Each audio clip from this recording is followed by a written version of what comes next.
So let's see how it works.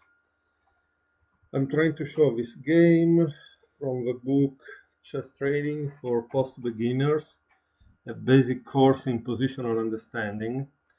The idea of this book is that it is divided in different chapters to make a beginner understand different strategic and positional themes. In this case, the main one is of this game is the pieces cut off from the play. The author says that the activity of each piece can be measured by the number of squares which it controls. However, when doing so, one must take into account the fact that not all the squares are of the same value. The most important ones are the central squares, like always, e4, d4, e5, and d5. And as a general rule, the farther a square is from the center, the less it is worth.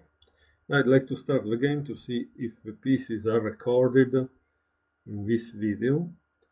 So the game is between William Winter and Jose Raúl Capablanca.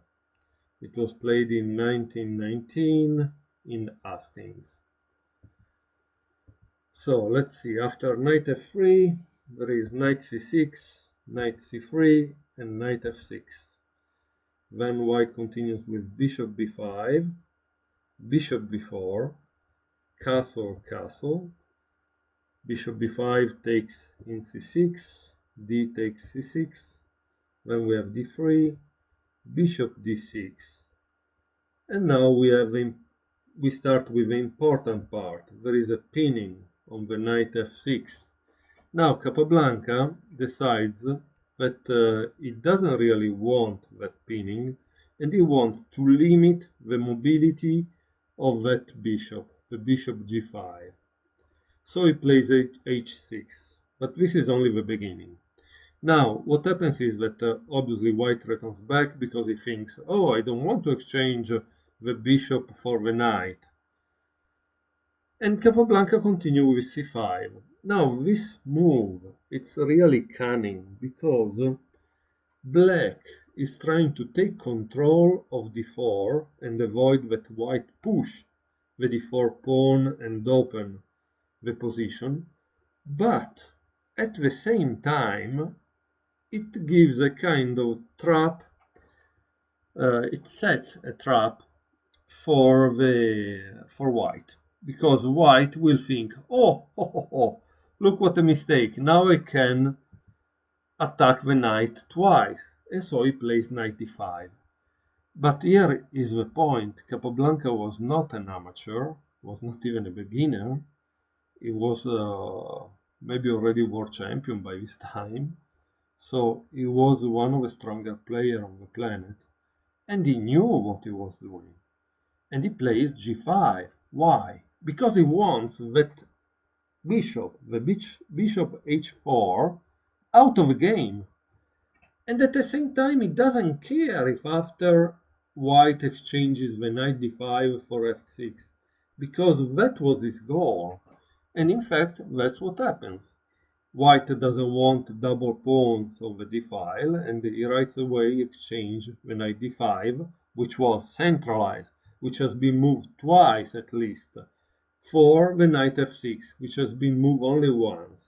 So we have a problem here. White doesn't know what he's doing or why, while Capablanca is quite cunning, and he does know what he's doing.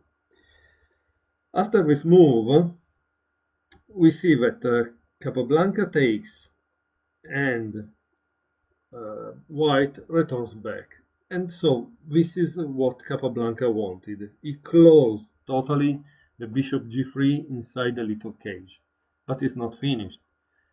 Now that you close it, you must be sure that the bishop g3 never gets out. And Capablanca continues like this, with bishop g4, followed by h3, which just helps Capablanca, because he wants to exchange the knight in f3.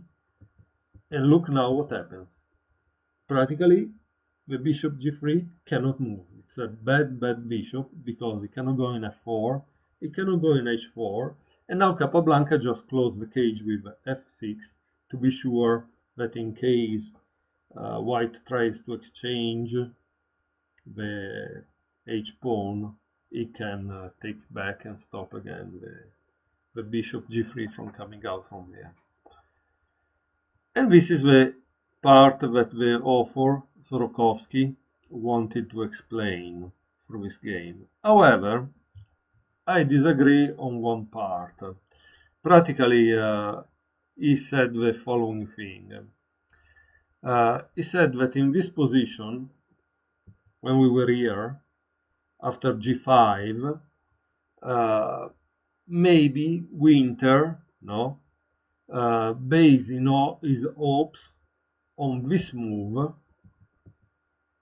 takes in g5, because if black takes and white continue to take, he has still the pin on the knight f6, and this should be very unpleasant. But in reality, the line is long. I don't really believe that Winter was able to calculate it all, and so maybe for this reason he never sacrificed the knight on g5. This is the line that Sorokovsky gives. Bishop e7, knight takes in e7, queen takes, and now queen a3. So the pin is there, but the king can help. Then the problem is queen g3, no?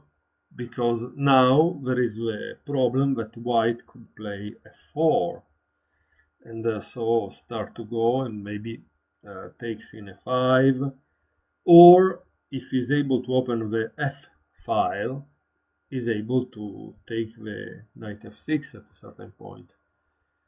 Well, this in reality doesn't happen because black has a resource, which is the following: queen d6, and then on the discovery check, bishop d2, black plays king h8, and then bishop c3, knight d7 to strengthen e5, and after f4 there is queen g6.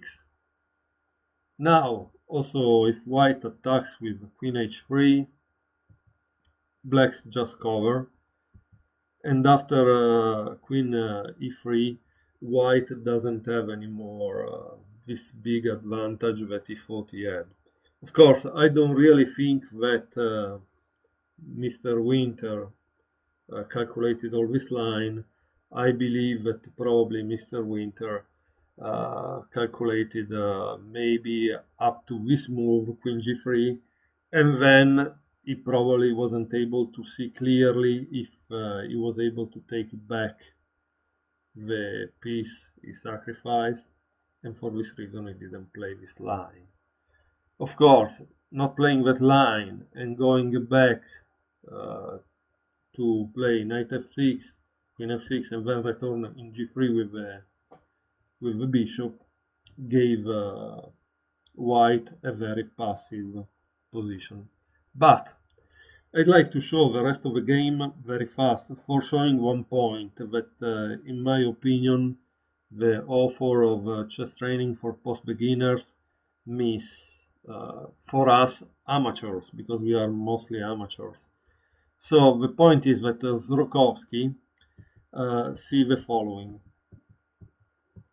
and we go up to here where Capablanca start to centralize the king, because we are going to with an endgame, and obviously Capablanca wants the pieces in the right position before trying to open the position itself, but it's not really possible, and this is the point. Now, Winter played rook h1, but both Kasparov and this Sorokovsky found that c4 was better.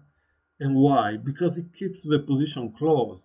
Practically, once you keep the position closed and black is not able to open it, and after there is another line which shows it, practically at the 19th move, white played h4 was the wrong move, because if he played c4, there is this line with c6, rook hc1, rook fb8. Now obviously Capablanca would have tried to open the position, b3, b5, rook c3 to keep the pawn b3, rook b6 because he wants to double on the b file, king f1 because the king wants to go to c2 to help the pawn b3.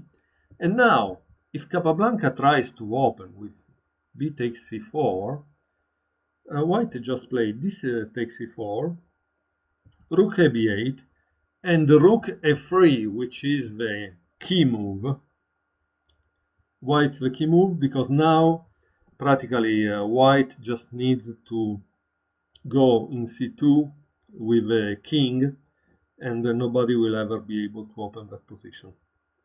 While if white played rook b1, that was a big mistake, because then with rook b4, black would be able to take the pawn a4 and likely open the game and eventually win.